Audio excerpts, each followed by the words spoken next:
Assalamualaikum warahmatullahi wabarakatuh.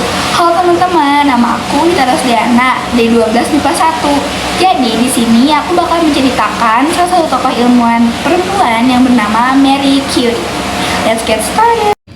Konferensi Solvay adalah konferensi ilmiah yang membahas isu-isu penting fisika dan kimia. Banyak ilmuwan yang terlibat dalam konferensi tersebut. Coba deh kalian perhatikan, dari banyaknya ilmuwan yang bergender laki-laki, ada satu loh yang bergender perempuan. Nah, siapakah dia?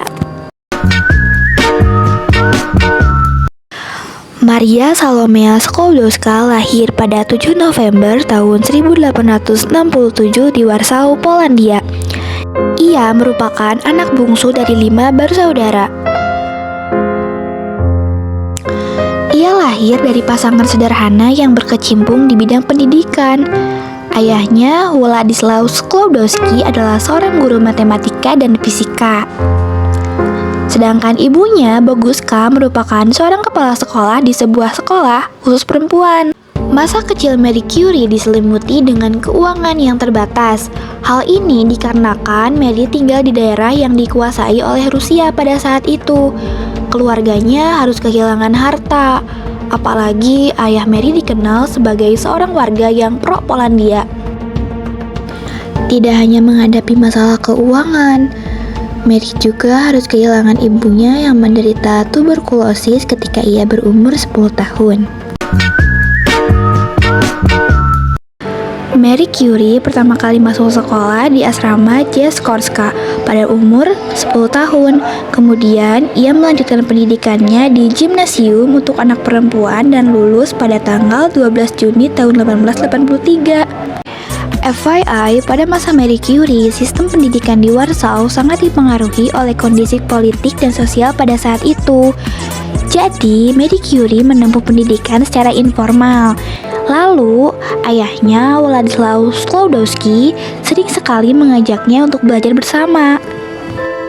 Namun sayangnya, Marie Curie tidak bisa melanjutkan pendidikannya ke jenjang yang lebih tinggi karena Universitas Warsawa hanya menerima murid laki-laki saja.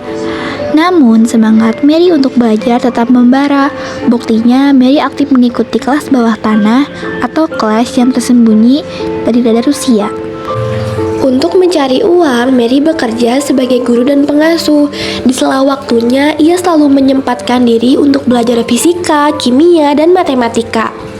Dengan uang yang ia dapatkan, Marie dapat membiayai kakaknya Bronislawa untuk mengenyam pendidikan lanjut bidang medis di Paris, Perancis. Harapannya, Bronislawa bisa membiayai pendidikan Marie di kemudian hari. Benar saja, Marie Curie yang saat itu berumur 24 tahun akhirnya pindah ke Paris untuk mengenyam pendidikan di Universitas Sorbonne. Sejak tinggal di Paris, Marie mengganti nama aslinya Maria menjadi Mary.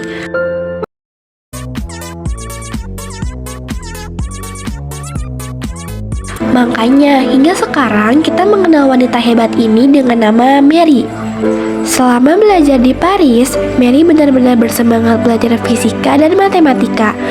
Namun, ia harus bertahan hidup dengan makan roti mentega dan minum teh setiap hari karena keterbatasan finansial. Walau ia kadang harus menderita sakit yang diduga karena gizi yang kurang baik. Marie kemudian berhasil mendapatkan gelar sarjana ilmu fisika pada tahun 1893 dan gelar sarjana ilmu matematika pada tahun 1894. Ia mulai bekerja di laboratorium milik Lippmann pada tahun 1893. Suatu hari di tahun 1894, ketika musim semi menyelimuti Paris, Marie Curie yang saat itu bernama Marie Skłodowska bertemu dengan Pierre Curie untuk pertama kalinya. Pierre Curie yang saat itu berumur 35 tahun merupakan seorang fisikawan yang sebelumnya berhasil menemukan piezoelektrik bersama kakaknya Jacques.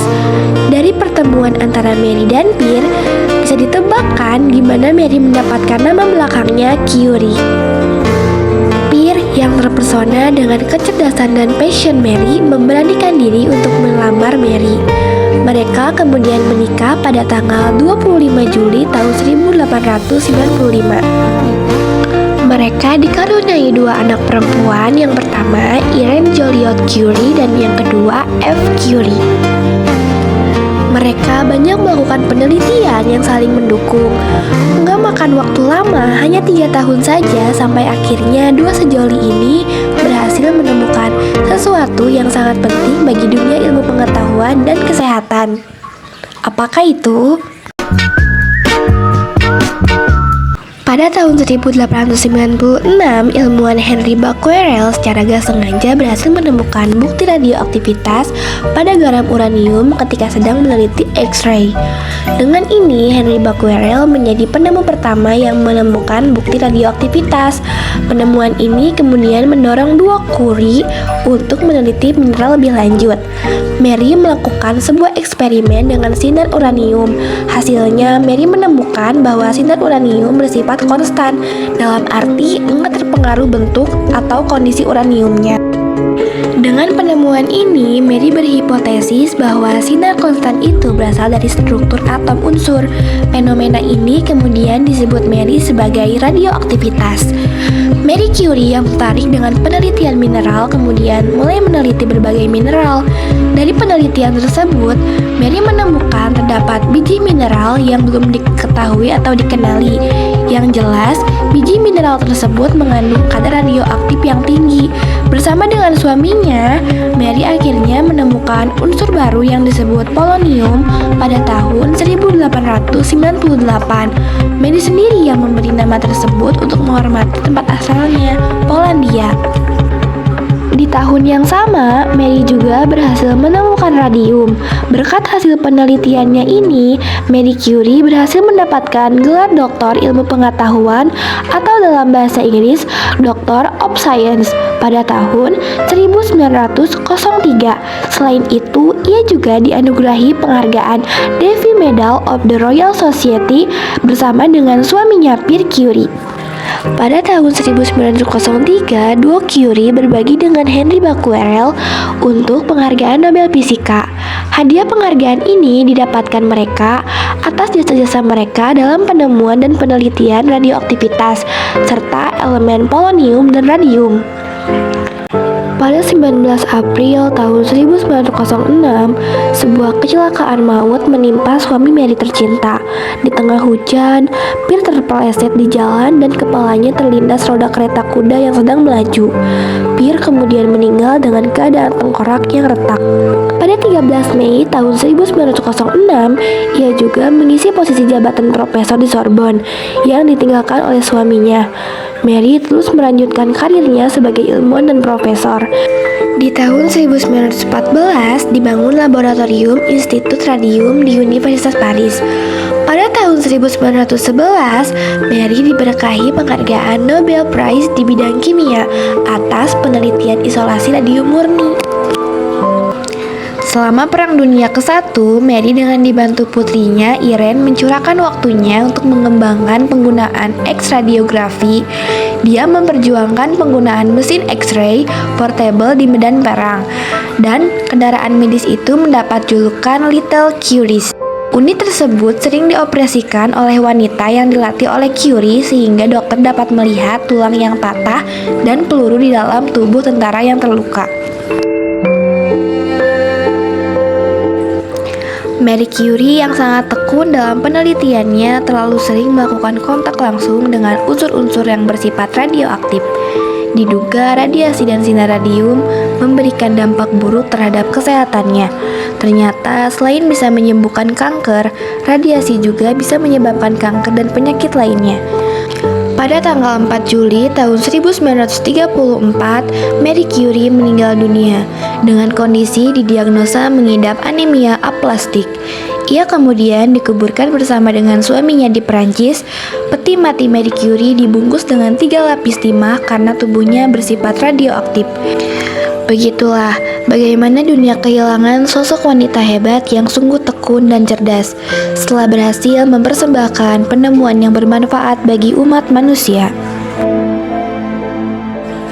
Hal yang kita dapat petik dari kisah Marie Curie Meskipun ia menghadapi diskriminasi gender, ia tetap berjuang dalam dunia sains. Rasa ingin tahu Marie Curie membawanya pada berbagai inovasi yang mengubah dunia.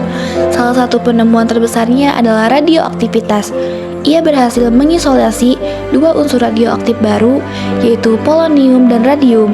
Penemuan ini membuka jalan bagi pengembangan teknologi medis seperti terapi radiasi untuk kanker dan juga teknologi energi nuklir. Dengan kerja keras dan dedikasinya yang tinggi, Marie berhasil membuat penemuan-penemuan yang sangat penting dalam bidang fisika dan kimia, dan menjadi salah satu ilmuwan paling berpengaruh dalam sejarah.